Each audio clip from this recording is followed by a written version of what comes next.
ഈ ഒരു ലേഡി ഒരു വീട്ടിലേക്ക് ജോലിക്ക് വന്നിരിക്കുകയാണ്. എന്നാൽ വീട്ടിൽ ആരുമില്ലാത്ത ഒരു ദിവസം അവൾ ഈ കുട്ടിയുടെ ദേഹത്ത് കുറെ തുണിയൊക്കെ കെട്ടിവെച്ച് അവളെ തള്ളി താഴെയിട്ടു. ആ കുട്ടി കഷ്ടപ്പെട്ട് എണീക്കുമ്പോഴെല്ലാം വീണ്ടും വീണ്ടും അവളെ തള്ളിയിട്ട് ടോർച്ചർ ചെയ്തുകൊണ്ടേയിരുന്നു.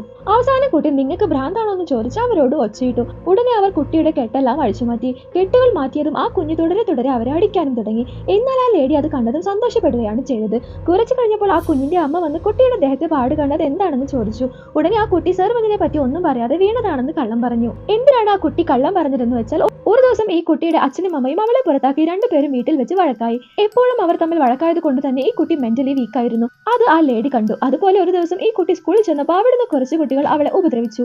അതുകൊണ്ട് ഒരു പെൺകുട്ടി എപ്പോഴും സ്വയം പ്രൊട്ടക്ട് ചെയ്യണമെന്ന് കരുതിയാണ് ആ ലേഡി അവളെ ടോർച്ചർ ചെയ്തത്. കുറച്ച് ദിവസങ്ങൾക്ക് ശേഷം ആ കുട്ടികൾ അവളെ വീണ്ടും ഉപദ്രവിക്കാൻ വന്നു. എന്നാൽ ഇത്തവണ ആ കുട്ടി കരഞ്ഞു നിൽക്കാതെ സ്വയം എഴുന്നേറ്റ് അവരെ തിരിച്ചടിക്കാൻ തുടങ്ങി. അത് ദൂരെ നിന്നും കണ്ട് ആ ലേഡിക്ക് ഒത്തിരി സന്തോഷമായി. ഈ ലേഡി ചെയ്തത് ശരിയാണെങ്കിൽ വീഡിയോ ലൈക്ക് ചെയ്ത് കമന്റ് ചെയ്യൂ.